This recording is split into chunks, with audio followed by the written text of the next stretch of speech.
Hi, it's Middle-Aged Man here, and it's time to have a little bit of a rant, unfortunately, about the new Land Rover Defender. Now, as most of you will know, I'm an absolute Land Rover nut. Worked for Land Rover themselves for 25 years. Love Defenders. The kids love Defenders. If I had the budget, I would still be running a Defender.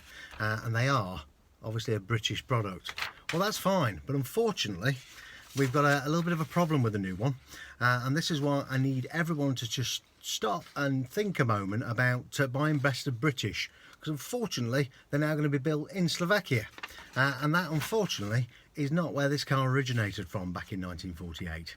So have a little think. It's not going to be best of British anymore, and we probably have a word, you know, stand our ground, show Land Rover that we're not interested in a non-UK based production vehicle, and they've got to pull their socks up and do something about it, because there's going to be a lot of people in Birmingham without a job.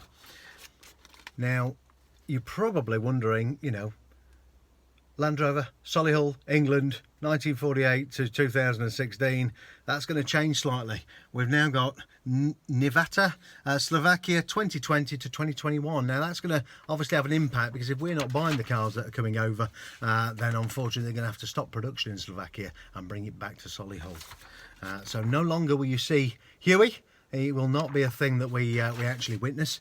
Unfortunately, the badge on the car will have to be something a little bit more like that, which is a real shame. And let's be honest, the new Defender is not cheap. I spec one up with a few modest options. I'm sure all the things that everybody else has been specking up as well. Everything. They only do a 110 at the moment, which is really really annoying, on the basis that the Defender 90 was the bigger seller out of the two. Well, it was for myself anyway, if someone's willing to counteract that statement. And they're not launching that for obviously a little while. Now, 110 starts off at 43 grand, and mine coming out at 73. So £30,000 worth of options. Unfortunately, my 110 Defender double cab didn't come out at that when I was running it back in 2015. You know, we spent mid-30s and it had absolutely everything on it. It looked fabulous. You know, it had the leaky floor, it had the no elbow room, which obviously this one's not got as well, and the new Defender is just not going to be obviously what we expect a Defender to be. It never could. I'm not you know, I'm not unrealistic. I'm just a Defender enthusiast and believe that the Defender should have been left well alone, or at least have been launched in a slightly different guise. It's not robust. It's certainly not something you can push cattle and gates open with, so most of the owners that obviously were loyal to you previously are not going to buy it.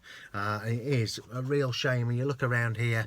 You know, this vehicle is absolutely you know, exactly the epitome of Land Rover. And when we've got, you know, that beautiful square dashboard, that enormous steering wheel, no airbag. I mean, that's what a Defender's all about. If you crash, you die. Well, not quite. You drive through most things, and most things you hit actually will bear the brunt of any issues.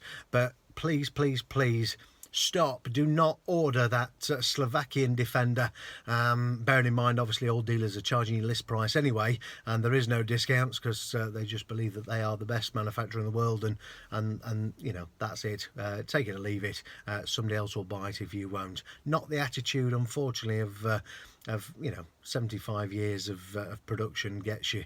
They're a little bit too big for the boots, and they're producing a vehicle that unfortunately doesn't fit the criteria. So have a think, resist as much as you can, resist that purchase, and let's try and get the Defender built back at Solihull where it belongs.